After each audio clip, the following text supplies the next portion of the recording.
Buenas tardes con todos alumnos.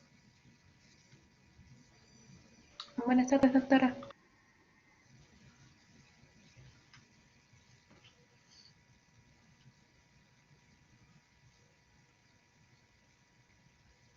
Vamos a esperar un par de minutos ya para que se puedan conectar sus demás compañeros y podamos iniciar la teoría. Bueno, el día de hoy vamos a revisar enfermedad de Addison y enfermedad de Cushing, ¿ya? Y con lo que vamos a iniciar primero es con enfermedad de Addison. Ya el día de ayer hemos estado discutiendo ciertos puntos, entonces el día de hoy solamente vamos a quedar las cosas que están un poquito flojas, las vamos a aclarar, ya, para que todo ya quede claro.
Ya, vamos a dar inicio, ¿ya?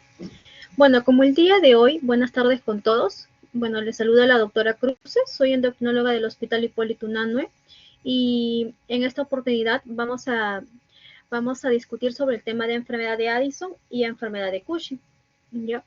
Son dos enfermedades que son muy opuestas, ¿no? Como lo estuvimos comentando el día de ayer. Pues la enfermedad de Addison es un trastorno de la glándula suprarrenal de una producción insuficiente de cortisol, ¿no? Entonces, mire, recordemos que cómo es la producción de la hormona suprarrenal. Recordemos que la glándula suprarrenal tiene una corteza y tiene una médula. La corteza y la médula hay de hormonas. En la corteza tenemos la zona glomerular.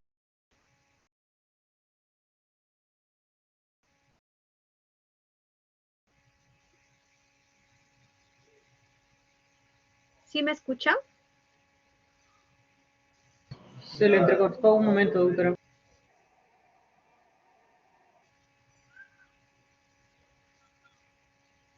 Ah, me escuchan entrecortado. Ya, a ver, voy a.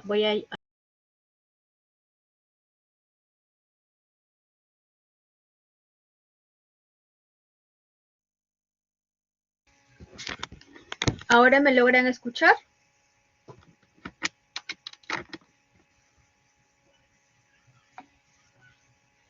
¿Ahora me escuchan? Sí, doctora. ¿O sigue entrecortado?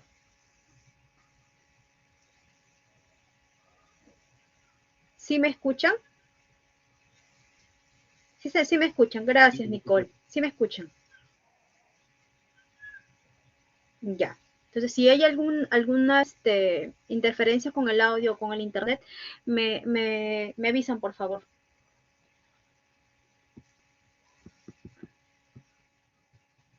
Ya. Ahora sí me escuchan, ¿no? ¿Sí? Sí, ya, ok. Gracias, Nicole. Ya. Entonces, en esta oportunidad vamos a tratar sobre la enfermedad de Addison y la enfermedad de Cushing. En la enfermedad de Addison, pues la enfermedad de Addison es un trastorno en donde la glándula suprarrenal tiene una producción deficiente de cortisol, de hormonas que produce la glándula suprarrenal. Sobre todo el cortisol es el que se viene, es el que más se afecta, ¿no? Recordemos que la glándula suprarrenal tiene dos partes, una corteza y una médula. La corteza está dividida en una zona glomerular, es una zona fascicular y una zona reticular. La zona glomerular viene produciendo la hormona mineralocorticoide, dentro de ella la aldosterona, ¿no? Recuerden que la aldosterona tiene que ver en la regulación del sistema renina-angiotensina. Es regulada a través del sistema renina-angiotensina, ¿no? Recuerden que la zona fascicular es la que produce el glucocorticoide, que es el cortisol. Y la zona reticular, andrógenos, los DEAs, ¿no? Y la zona medular es la producción de catecolaminas, ¿ya? Entonces la suprarrenal tiene una corteza y tiene una médula. Entonces, si tenemos una glándula suprarrenal que es deficiente, que no funciona al 100%, entonces vamos a tener deficiencia de estas hormonas. Y de acuerdo a la deficiencia hormonal, pues vamos a ver el cuadro clínico. Como ayer mencionaron sus compañeros, pues la enfermedad de Addison, más conocida como insuficiencia suprarrenal, las causas más frecuentes, la causa más frecuente es la autoinmune, ¿no? La causa autoinmune es la más frecuente. Pero acá en el Perú la causa más frecuente dicen que es la tuberculosis. Recuerden que en el Perú hay mucha tuberculosis, ¿no? Entonces, una de las causas también de frecuencia es la tuberculosis. Tenemos la autoinmune, tenemos la tuberculosis. Ay, no me ayuda el puntero. Ya.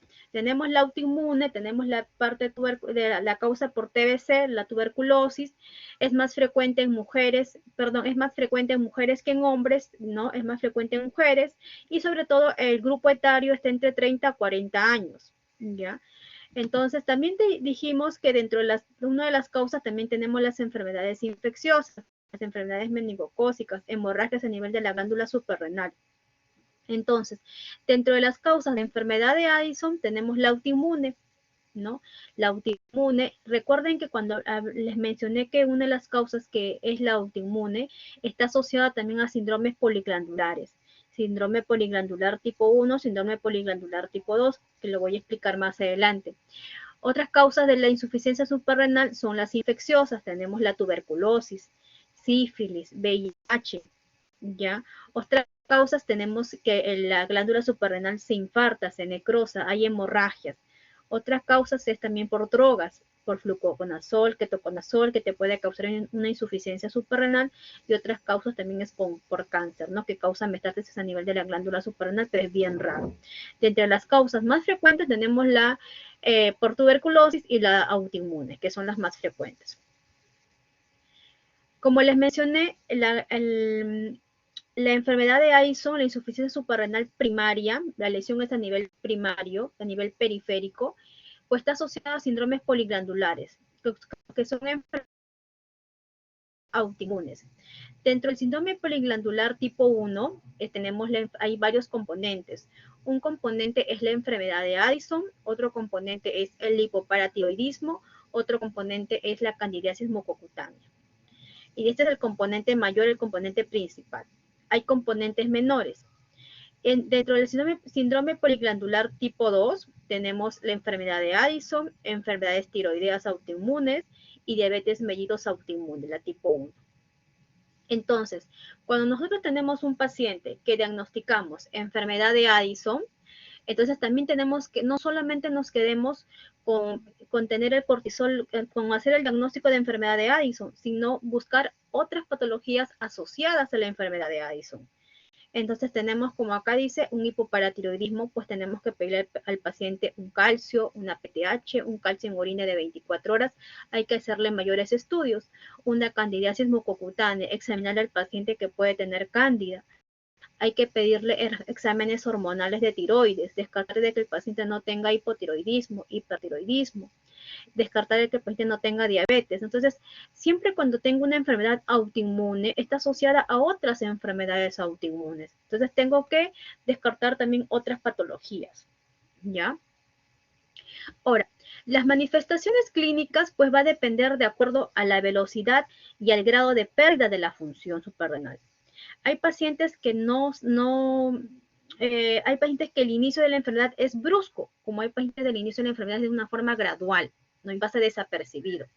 Entonces, los que debutan con una enfermedad brusca son los que debutan con una crisis suprarrenal, una crisis adrenal, ¿no? Y los que debutan con una insuficiencia, con algo gradual, progresivo, pues debutan con una insuficiencia suprarrenal crónica, pues, ¿no? Debutan de una manera progresiva.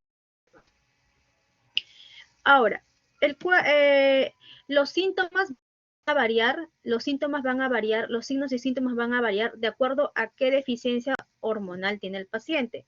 Si es una deficiencia por glucocorticoides, por melanocorticoides o por andrógenos, pues va a variar de acuerdo al cuadro clínico. Y como les dije, puede ser una manera brusca, que hay pacientes que debutan con una crisis suprarrenal, o pueden ser una manera progresiva y gradual. Ya. Dentro del cuadro clínico, como tenemos un paciente pues que tiene deficiencia de cortisol, si tengo un paciente que le falta corticoide, le falta cortisol, pues mi paciente va a tener hipotensión, ¿no? Hiponatremia, hipoglicemia. Recuerden que el cortisol tiene que ver con la producción con el aumento de la gluconeogénesis. Entonces el paciente, si no tiene cortisol, pues va a presentar hipoglicemias, hipotensión, ¿no? Hiponatremia, debilidad, cansancio, náuseas, no es un paciente que está hipoactivo, es un paciente que está letárgico, ¿no? Si tengo deficiencia de mineralocorticoide, ¿no? De la aldosterona, pues mi paciente va a tener hiponatremia, hiperpotasemia, va a estar hipotenso, va a estar deshidratado. Entonces, todo depende del cuadro, todo depende de qué deficiencia hormonal tiene el paciente, ¿no? Lo más frecuente es dentro de los síntomas, tiene el paciente fatiga, cansancio, anorexia, síntomas gastrointestinales, náuseas, vómitos, constipación, el paciente tiene un dolor abdominal o puede tener aumento de deposiciones líquidas, el paciente tiene dolor muscular, el paciente puede tener hiperpigmentación. La hiperpigmentación es por el aumento de la propia melanocortina, ¿no? La hiperpigmentación es en mucosas, sobre todo en los labios, en mucosas. El paciente viene hipotenso, tiene bradicardia, ¿no? Y le pedimos los exámenes de laboratorio y le encontramos al paciente con hiponatremia, con hipercalemia, tiene el paciente hipoglicemia, ¿no? Entonces son una serie de signos y síntomas que el paciente no necesariamente tiene que tener todo el cuadro clínico. No, también es muy importante el antecedente del paciente, si hay antecedentes de autoinmunidad o hay antecedente de infección también por tuberculosis, de dónde viene el paciente, ¿no? Como les mencioné, dentro de las manifestaciones clínicas, pues el paciente tiene pérdida de peso, el paciente tiene anorexia, está deshidratado. En el aparato reproductivo vamos a encontrar un paciente que tiene amenorrea, como tiene disminución de andrógenos, tiene disminución de vello axilar, de vello púbico, disminución de la libido. En la parte psiquiátrica, pues el paciente un poquito confuso, con delirio, ¿no? El paciente también está con hipoglicemia, tipo activo, tipo tenso, está asociado a vitiligo, a enfermedades autoinmunes, ¿no? Entonces, tiene hiperpigmentación en la piel y mucosas, ¿no? Por el aumento de la propia melanocortina. Recuerden que es un precursor de la ACTH, entonces eso se aumenta. Y el cuadro clínico, pues, es bien claro, ¿no? Cuando nosotros evaluamos un paciente con enfermedad de Addison, le evaluamos las mucosas y le encontramos hiperpigmentación. E inclusive a veces hay pacientes que tienen vitiligo, tienen lesiones acrómicas. El paciente tiene, lo encuentro que está deshidratado, tiene hipotensión, tiene bradicardia, lo encuentra el paciente letárgico, ¿no? Hipoactivo. Entonces, el cuadro clínico es muy florido cuando lo ve en consulta externa, ¿no?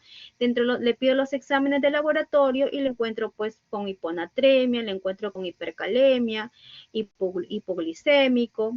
Entonces, y como les mencioné, es muy importante los antecedentes familiares, ¿no? Inclusive hay pacientes que debutan con crisis adrenal. La crisis adrenal es una emergencia, ya es una emergencia endocrinológica que los pacientes ingresan a emergencia chocados, ingresan hipotensos, ingresan deshidratados y con hipoglicemia, bradicárdicos. Inmediatamente el paciente tiene que ser atendido en una unidad de shock trauma, ¿no?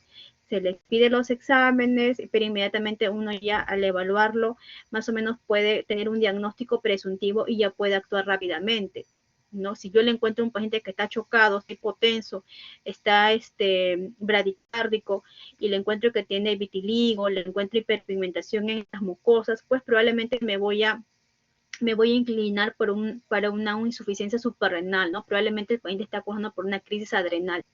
Inclusive nosotros pedimos a los pacientes que diagnosticamos insuficiencia adrenal que tengan un código, ¿no? Una identificación para que sepan de que si sucede algo, el paciente tiene algún deterioro, pues sepan reconocer y que él sufre de insuficiencia suprarrenal, ¿no?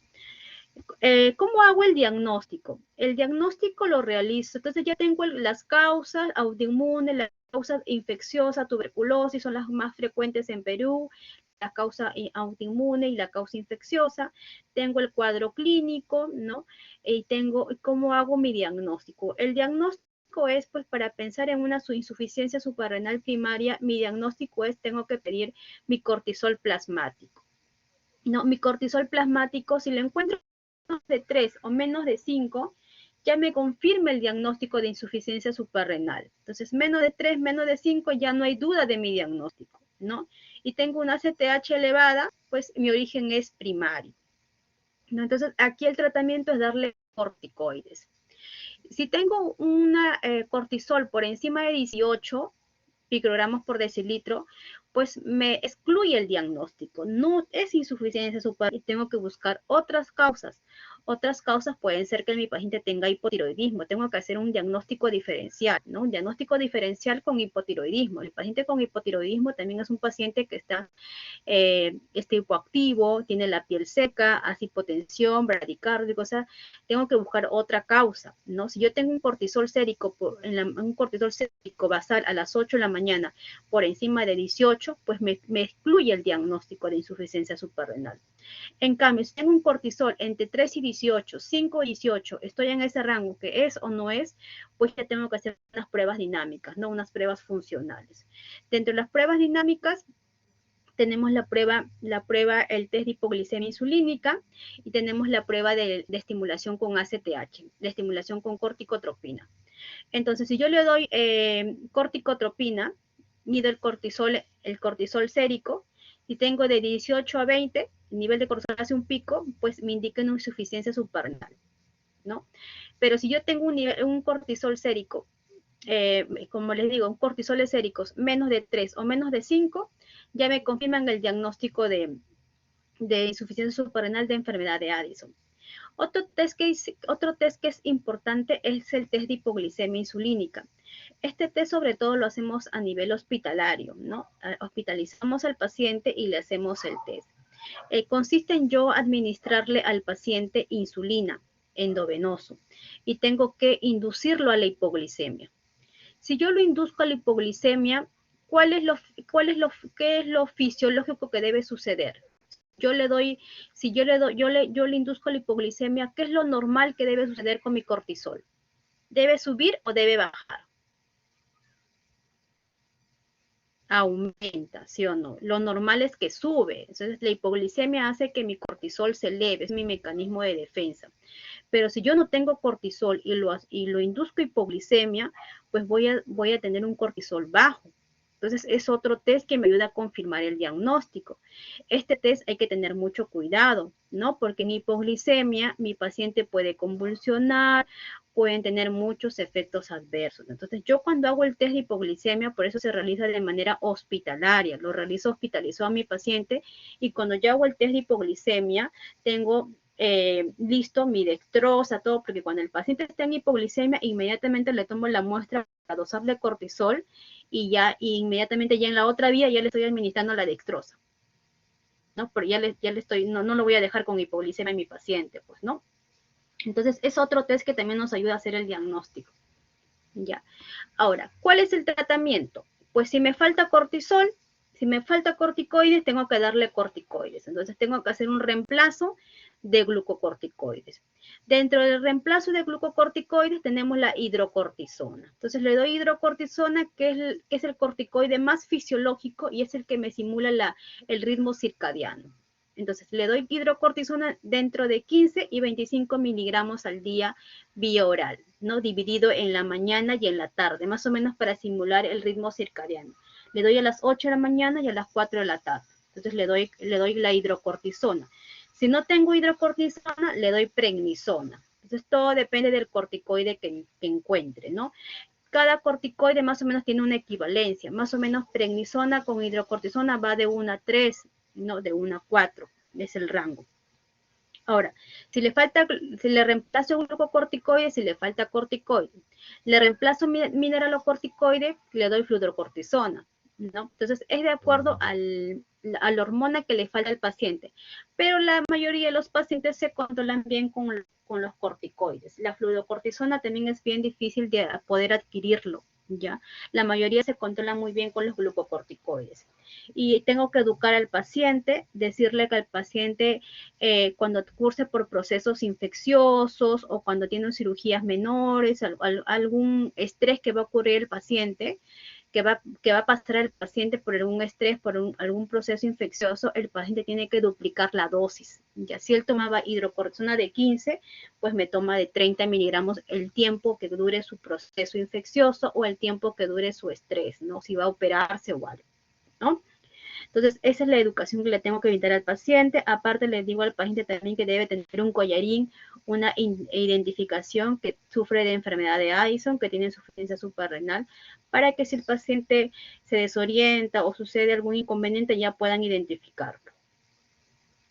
Entonces, si mi paciente va a tener una cirugía o va a tener algún, ha cursado por algún proceso infeccioso, como le digo, por un estrés, pues le explico al paciente que tiene que duplicar la dosis, ¿ya? Si el paciente se va a operar, es una cirugía grande, pues le tengo que suspender la de vía oral y le dejo endovenoso durante la hospitalización. Le puedo dejar hidrocortisona vía endovenosa, ¿ya?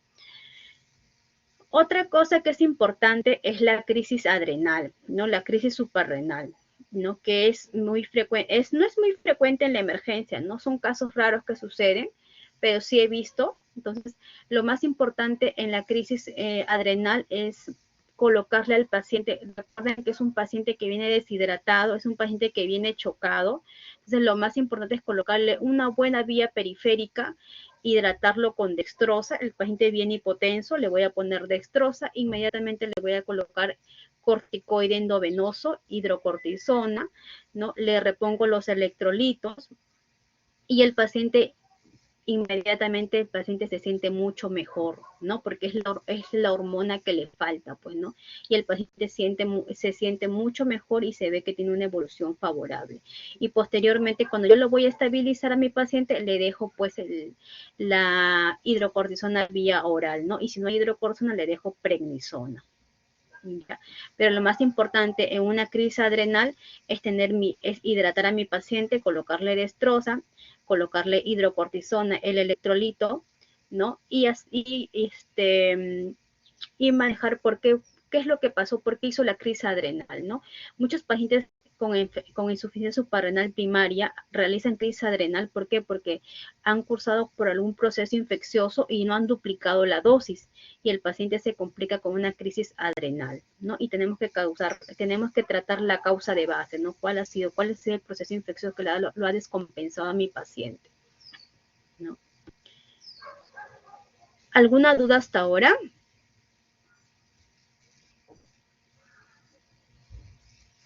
Ya, ese es sobre enfermedad de Addison. ¿Todo claro de enfermedad de Addison? Una consulta, doctora. En el caso de la Rocío, hiperpigmentación, sí, te en escucho. el caso de la hiperpigmentación, ¿cuánto tiempo se demora en instaurarse? A ver, prende tu audio, Rocío.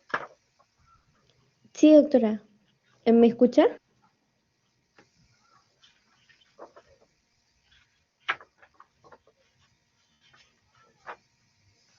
¿Alguna duda?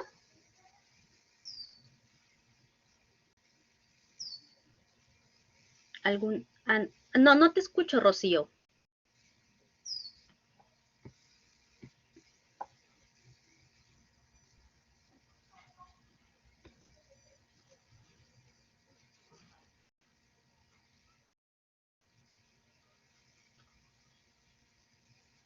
Puedes escribir, si no, si tu audio no funciona. Tiene una duda sobre el respecto al tiempo de instauración de la hiperpigmentación. Bueno, sobre todo la hiperpigmentación demora meses, ¿ya? No es que de un día para otro el paciente se pone oscurito, no, demora meses. Como ven, el cuadro, la imagen es bien clara, ¿no? Por ejemplo, esta imagen, a ver, sobre todo la de acá.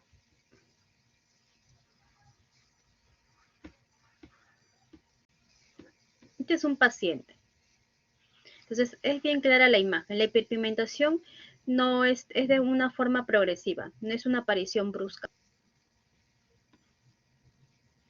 Ven un paciente que tiene hiperpigmentación en mucosas, ¿no? Un paciente delgado, hipoactivo.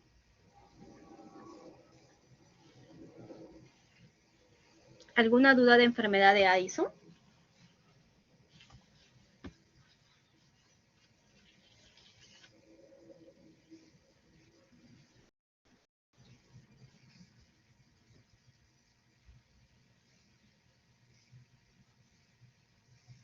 Sí, todo claro. Entonces podemos continuar con la enfermedad de Cushing.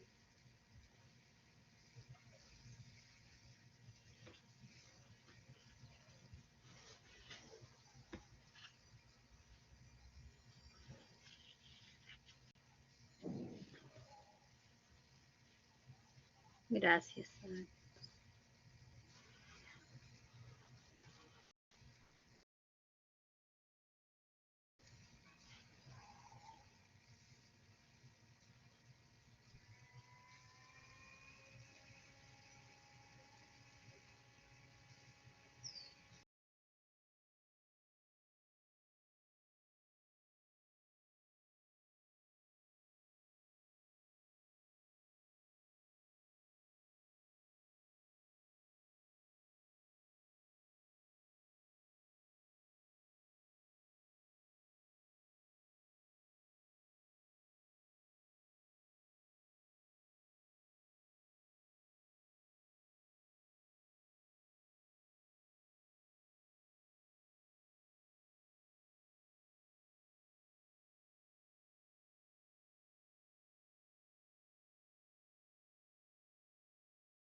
Entonces vamos a continuar con la enfermedad de Cushing. ¿Ya?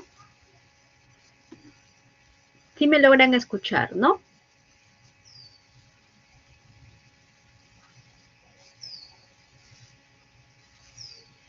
Ya, gracias, Alison. Ya, ok. Mire, enfermedad de Cushing, pues es todo lo opuesto a Addison, pues, ¿no? Entonces, si en Addison nos faltaba cortisol, pues en el síndrome de Cushing tenemos exceso de cortisol. Es una exposición prolongada a glucocorticoides. Hay aumento de cortisol, tenemos hipercortisolismo. Entonces, cuando nos referimos a enfermedad de Cushing, pues dijimos que enfermedad, estamos pensando que tenemos un tumor en la hipófisis.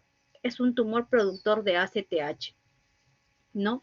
Cuando nos referimos a enfermedad, nos tenemos que ubicar que estamos hablando que hay una lesión a nivel central, ya que es a nivel de la hipófisis. Hay un tumor en la hipófisis, ya sea un microadenoma o sea un macroadenoma.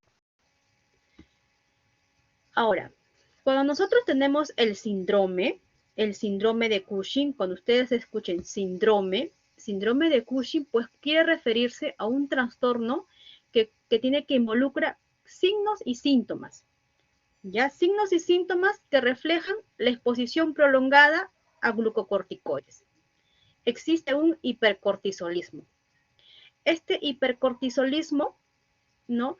Tenemos que averiguar si es una causa de ACTH dependiente o es una causa de ACTH independiente. ¿Ya?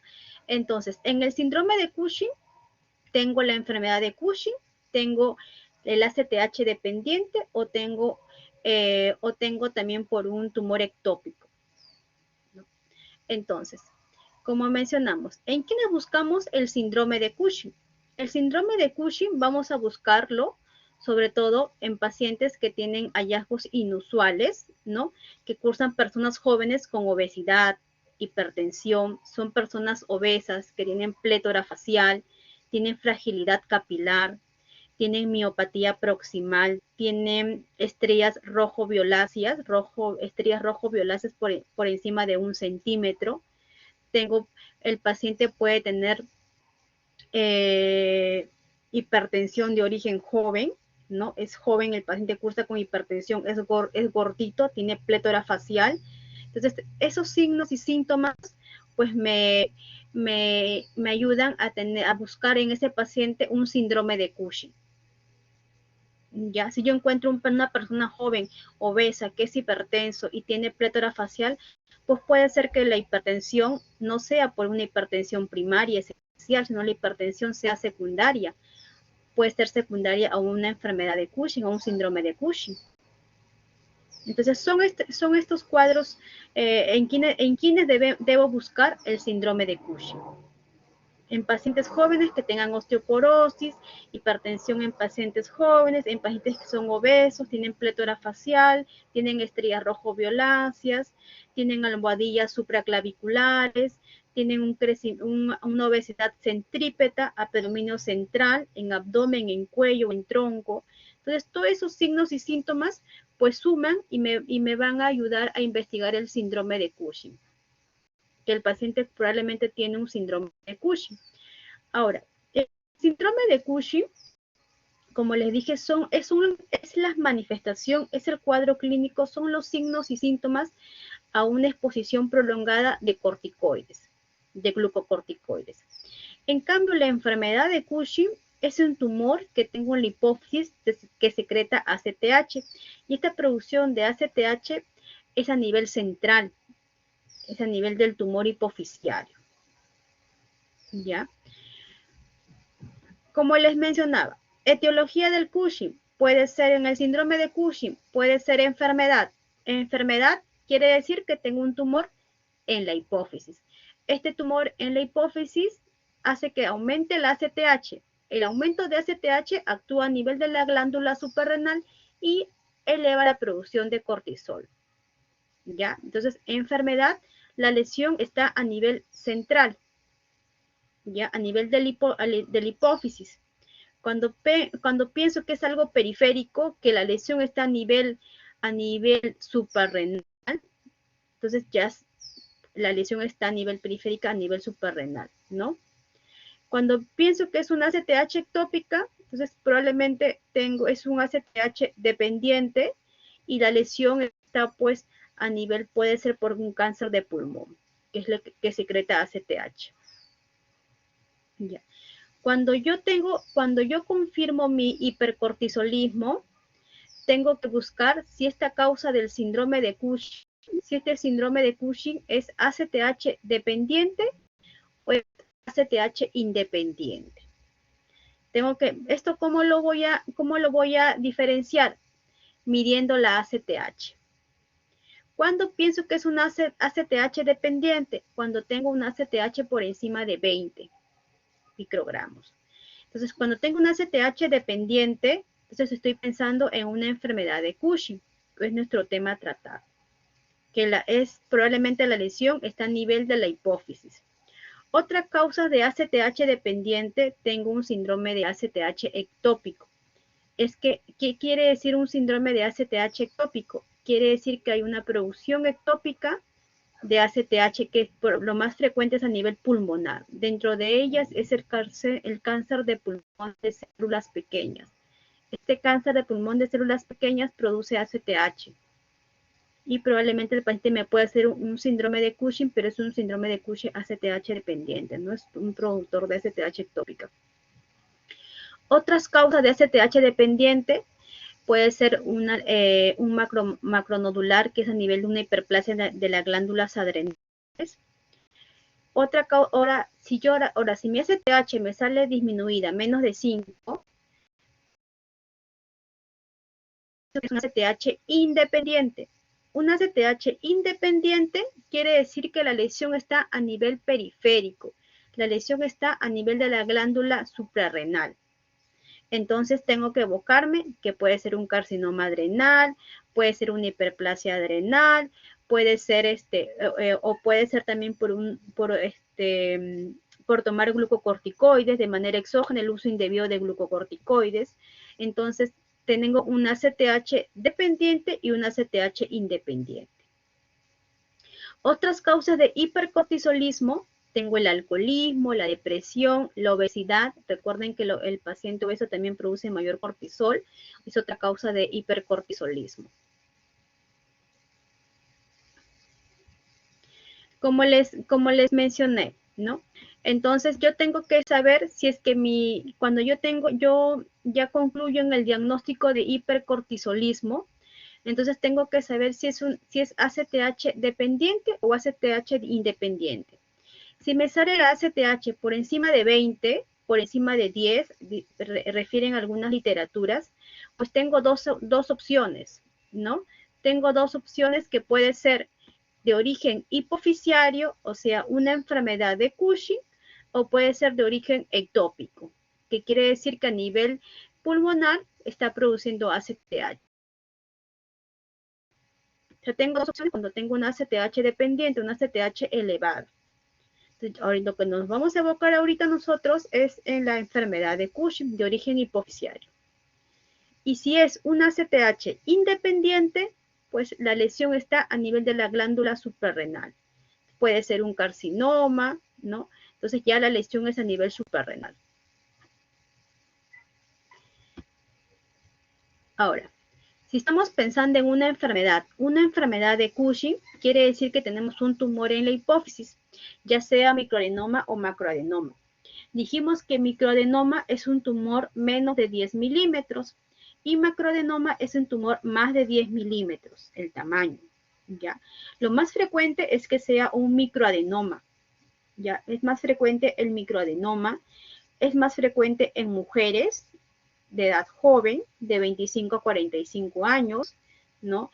Y la enfermedad es el tipo más frecuente del síndrome de Cushing. Entonces, ¿cómo es el eje? Aquí tenemos el hipotálamo, la hipófisis y el órgano periférico que es la suprarrenal. Entonces tenemos el hipotálamo, libera hormona liberadora de corticotropina, a nivel de la hipófisis se segrega ACTH y esta ACTH actúa a nivel de la glándula suprarrenal con la producción de cortisol. Ese es lo normal, lo fisiológico, ¿ya? Entonces a nivel del hipotálamo se libera hormona liberadora de corticotropina. Esta hormona liberadora de corticotropina actúa a nivel de la hipófisis liberando ACTH y esta ACTH actúa a nivel de la glándula suprarrenal siendo cortisol. ¿Qué pasa en la enfermedad de Cushing? En la enfermedad de Cushing sucede que, recuerde que tenemos un tumor acá en la hipófisis. Esta es la hipófisis. Recuerden que la hipófisis está formada por la adenihipófisis y por la neurohipófisis, ¿ya? Tiene una hipófisis anterior y una hipófisis posterior. Este punto rojo es el tumor en la hipófisis. Entonces, yo tengo en mi hipotálamo, libera hormona liberadora de corticotropina. Esta liberación de hormona liberadora de corticotropina actúa a nivel de la hipófisis y hay un tumor. Y este tumor pues produce ACTH. Este tumor es productor de ACTH. Entonces, esta producción de ACTH actúa envía una señal a nivel de la glándula suprarrenal y eleva el cortisol. Entonces, todo este es un círculo, ¿no? Entonces, ¿qué vamos a encontrar? Encontramos el ACTH elevada y un cortisol sérico y un cortisol libre urinario elevado, cuando estamos pensando en una enfermedad. Como este cortisol está envía un mensaje a nivel del hipotálamo para que disminuya la producción de hormona liberadora de corticotropina. Esta hormona liberadora de corticotropina ya no actúa acá a nivel de la hipófisis para que no produzca tanta ACTH, pero como este tumor es productor de ACTH y no obedece órdenes, produce y produce, por eso que encontramos elevación del ACTH y el cortisol sérico elevado, ¿no? Entonces, esa es más o menos la fisiología, cómo sucede, el eje, ¿ya? Entonces, recuerden que nosotros tenemos, la hipófisis está localizada en la silla turca, tenemos una hipófisis anterior y una hipófisis posterior. ¿Ya? A ver.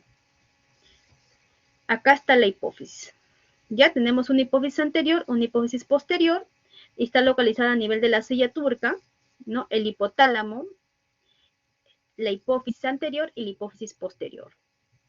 La mayor producción de hormonas es en la hipófisis anterior, ¿no? Ahora, el ritmo circadiano, pues si yo tengo exceso, normalmente mi ritmo circadiano, ¿cómo es? Lo normal es que en la mañana, a las 8, 7, 8 de la mañana, se eleva el cortisol, es lo normal. Lo normal es que a esa hora se eleva el cortisol y a las 4 de la tarde también hay un nadir, ¿no? Y en la noche disminuye. Entonces, ese es mi ritmo circadiano. En cambio, en el hipercortisolismo, cuando tengo una enfermedad de Cushing, como tengo mucho cortisol, pues ese ritmo se rompe y todo el día tengo cortisol elevado. No hay picos, no hay ni sube ni bajas. Todo el día está alto el cortisol. Entonces se rompe el ritmo circadiano. Nosotros normalmente tiene el ritmo roto, decimos, ¿no? Tiene el ritmo roto, el ritmo circadiano lo tiene roto. Por ejemplo, mire, la enfermedad de Cushing, ¿cómo se ve el ritmo? Todos son los picos, todo está elevado. Entonces, en la enfermedad de Cushing, como hay un aumento de ACTH, hay un aumento de cortisol, pues el ritmo circadiano se rompe, no mantiene lo normal o fisiológico. ¿Por qué? Porque hay un aumento de corticoides. ¿Qué cuadro clínico encuentro? Dentro del cuadro clínico que yo voy a esperar, pues si tengo aumento de cortisol, tengo aumento de corticoides, pues lo que voy a encontrar es un paciente obeso con una obesidad centrípeta. ¿Qué quiere decir una obesidad centrípeta? Una obesidad centrípeta quiere decir que es un paciente que tiene obesidad a nivel central, a nivel de abdomen, a nivel de tronco, a nivel del cuello, ¿no? Es una obesidad marcada. Mire, tiene miopatía proximal, tiene disminución de masa muscular en los miembros inferiores, ¿no? Es un paciente que es hipertenso. El aumento de cortisol eleva la presión. El aumento de cortisol aumenta la gluconeogénesis. Muchos pacientes con síndrome de Cushing cursan con diabetes, hacen diabetes durante la enfermedad.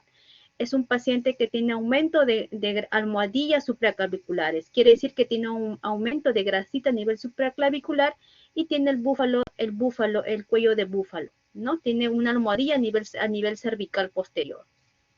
Es un paciente que tiene estrías rojo-violáceas, es un paciente que tiene una fragilidad capilar, fácilmente realiza equimosis, tiene la piel delgada, es un paciente que tiene plétora facial, tiene aumento de la cara de luna llena, ¿no? El paciente tiene plétora facial, cara de luna llena, miren cómo se le ve la imagen, ¿no?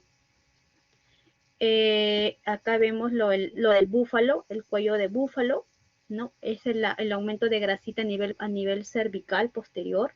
Miren las estrías, el paciente tiene estrías rojo-violáceas, que tienen que ser más de 1 centímetro, son estrías rojo-violáceas. El paciente tiene fatiga, debilidad, tiene osteoporosis, osteopenia. La exposición prolongada a corticoides también le puede causar alteraciones, depresión, el paciente se pone depresivo, se cambia su personalidad, ¿no? Tiene la fragilidad capilar, tiene la equimosis, el paciente puede cursar con amenorrea, el paciente a nivel metabólico puede cursar con intolerancia a la glucosa, puede hacer prediabetes, puede hacer diabetes, el paciente tiene riesgo cardiovascular, el aumento de corticoides, pues le predispone a tener infartos, accidentes cerebrovasculares, accidentes tromboembólicos. Entonces, la exposición prolongada a glucocorticoides, pues muestra mucho cuadro clínico en el paciente. Es un cuadro que cuando nosotros lo vemos en consulta externa, el paciente, pues, cuando le examinamos, le encontramos las estrías rojo-violáceas, le encontramos la plétora facial, es un paciente de obesidad central, obesidad centrípeta, le pedimos los exámenes, el paciente quizás ya tiene diabetes, entonces la exposición prolongada al paciente pues lo predispone a tener diversas patologías, ¿no?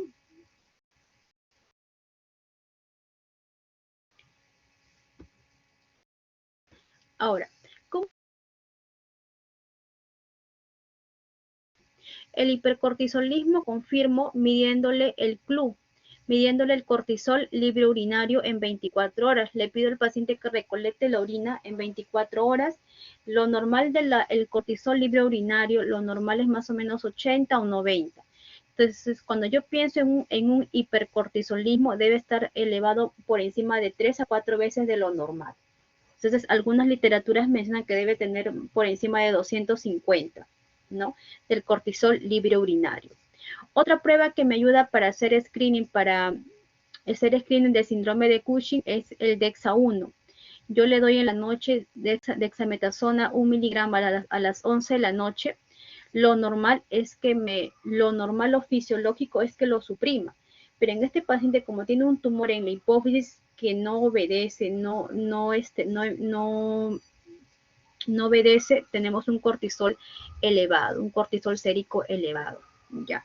Entonces tenemos para hacer el diagnóstico etiológico, para saber, tenemos que hacer, le medimos la ACTH para saber si es una ACTH dependiente o es una ACTH independiente. Si es una ACTH dependiente, pues probablemente voy a encontrar una ACTH elevada. Entonces voy a pensar que es un tumor en hipófisis, es una enfermedad o es un tumor ectópico. Tengo que pedir las pruebas funcionales, como les dije, pedirle el CLU, el DEXA-1, el DEXA de 2 miligramos o el DEXA de 8 miligramos, las pruebas funcionales. Y las imágenes, pedirle, pues si yo estoy pensando que es una enfermedad de Cushing, pues tengo que pedir una resonancia de hipófisis, ¿no? Una resonancia. Y también otra opción es hacerle un examen que se llama cateterismo de senos petrosos, que normalmente ese examen se realiza cuando las pruebas funcionales no son concluyentes y cuando no tengo una imagen en una resonancia, ¿no? Cuando hay duda diagnóstica. Entonces, medimos el ACTH. Si el ACTH está por encima de 20, pues pienso que es una enfermedad de Cushing. Entonces, ¿es una enfermedad de Cushing o es una secreción ectópica? Entonces, tengo una ACTH dependiente por encima de 20. Por encima de 5, descarto, entonces es una ACTH independiente, entonces estoy pensando que la lesión está a nivel adrenal. Entonces, ahí ya me evoco a estudiar la parte adrenal. Pero si está por encima de 20, la lesión está a nivel central probablemente. Ahora, si tengo entre 5 y 20, pues estoy en duda diagnóstica. Tengo que repetir otra vez la ACTH y hacer pruebas y realizar ya pruebas funcionales, ¿no? Para tener más claro el diagnóstico. Pero probablemente si lo tengo entre 5 y 20, probablemente sea ACTH dependiente. Entonces, si tengo un ACTH dependiente, estoy pensando que el ACTH está por encima de 20, por encima de 10. Entonces, tengo la causa hipofisiaria o la causa eutópica. La causa hipofisiaria estoy pensando que es una enfermedad de Cushing. ¿Ya?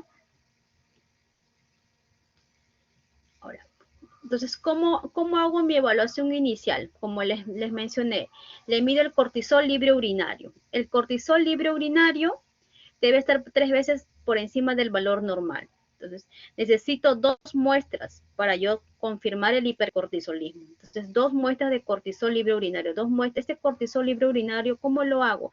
Le pido al paciente que recolecte la orina 24 horas. Y ni bien tenga la orina de 24 horas, lo pueda llevar al laboratorio para que le midan el cortisol libre urinario. Ya. Otra prueba que tengo para el diagnóstico inicial de hipercortisolismo, el test de dexametasona con 1 miligramo. Entonces yo le doy dexametasona 1 miligramo en la noche, a las 11 de la noche, y le mido el cortisol sérico basal a las 8 de la mañana. Si estoy pensando en una enfermedad de Cushing, pues este cortisol no me va a suprimir, va a salir elevado.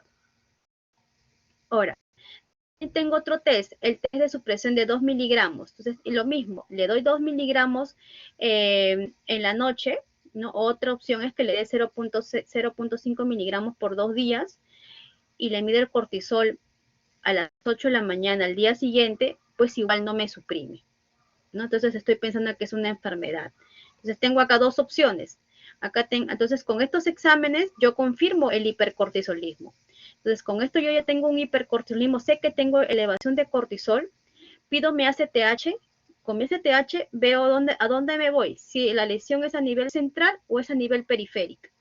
Si me tengo mi ACTH elevada, pues la lesión está a nivel central. Entonces, estudio a nivel central.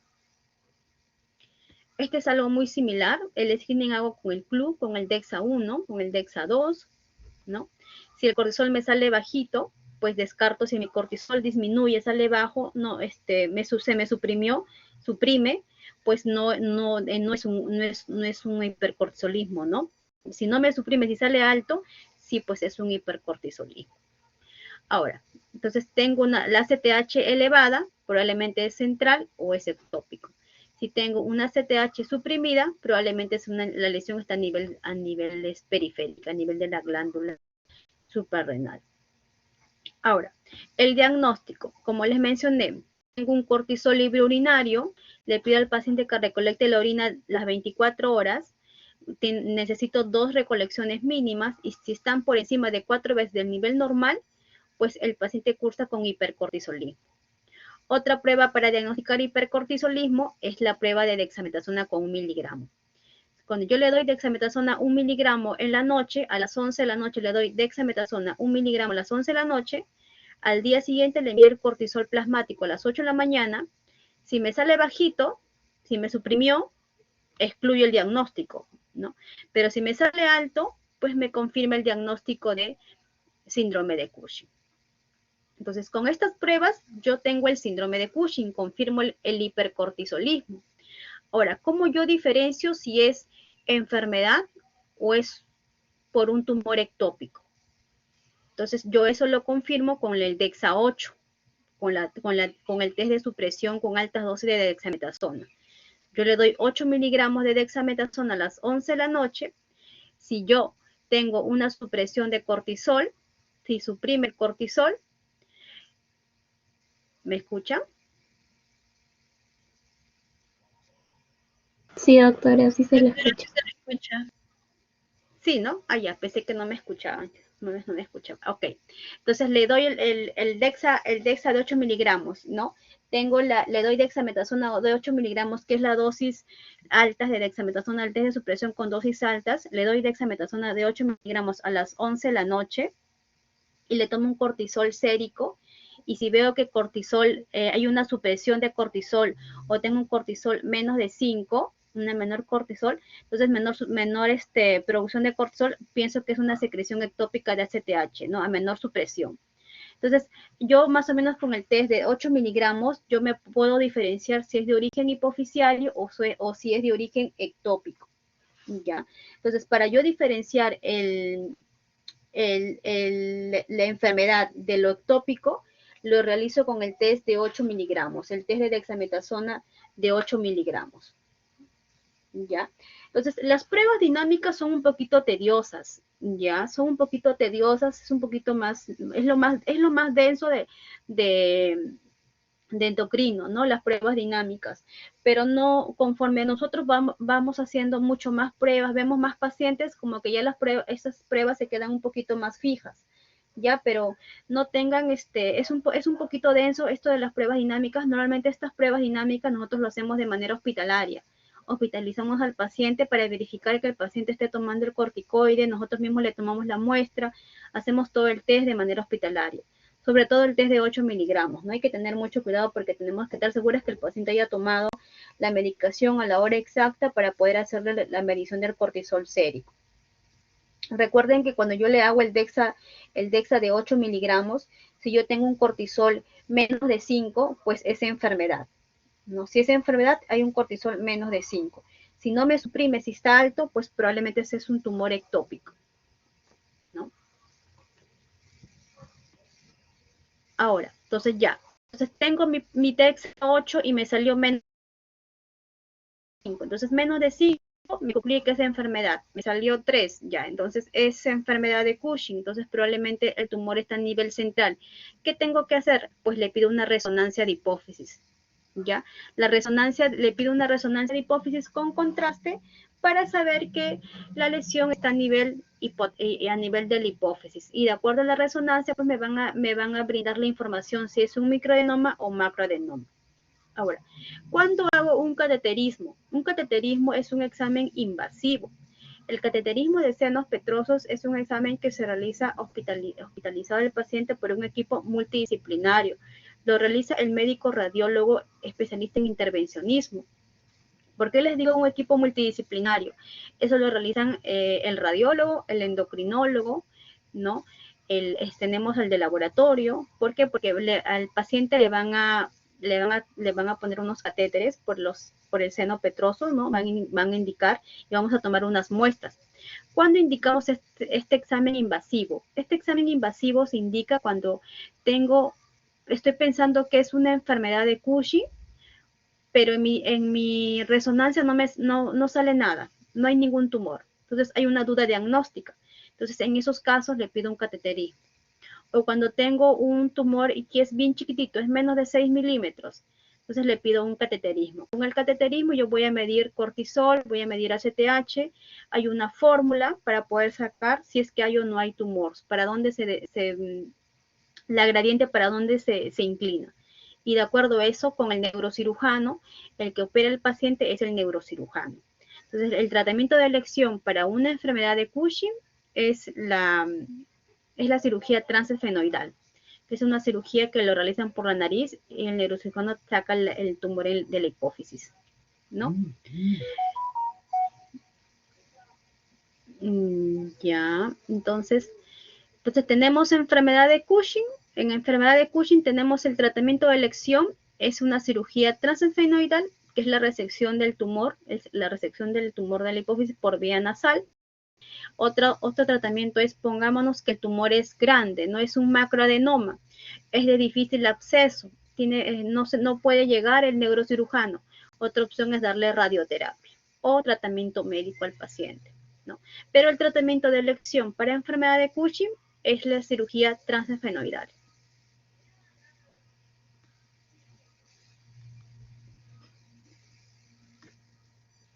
¿Alguna duda hasta ahora?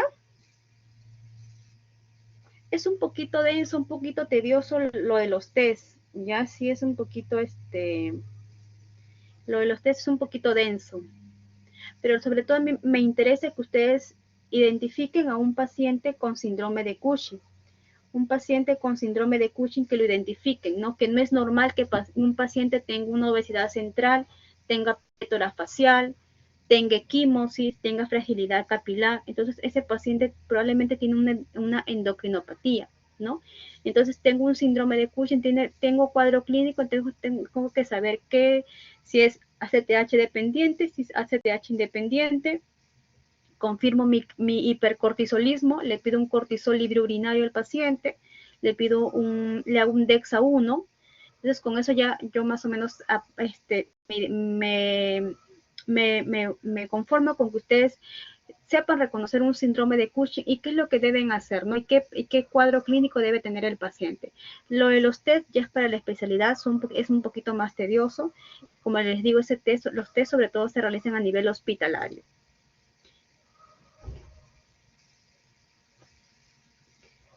¿Alguna duda hasta ahora?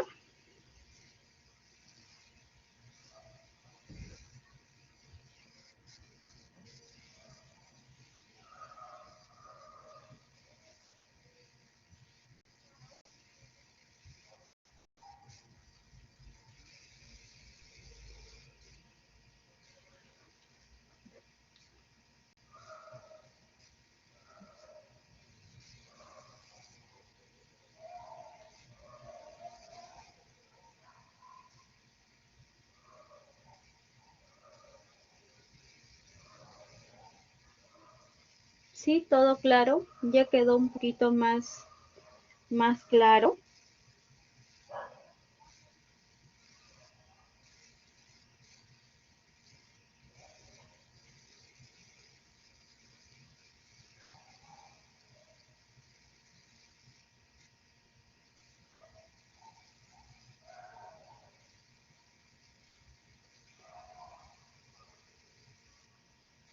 Ya, ok. Listo, chicos. Entonces, espero que haya sido de su agrado, que haya quedado claro. Ya, como les digo, lo más importante es que ustedes reconozcan cuando el cuadro clínico de enfermedad de Cushing, el síndrome de Cushing, y la enfermedad de Addison, el cuadro clínico. ¿Ya? Entonces, para el día de mañana tengo el conversatorio con el grupo del Hospital Hipólito. Entonces lo vamos a realizar a las 7:30 de la mañana, ya porque algunos tienen clases más tarde y se va a cruzar con sus docentes, ¿no? Listo, entonces nos vemos el día de mañana con el grupo de Hipólito. Muchas gracias por su atención y por su presencia.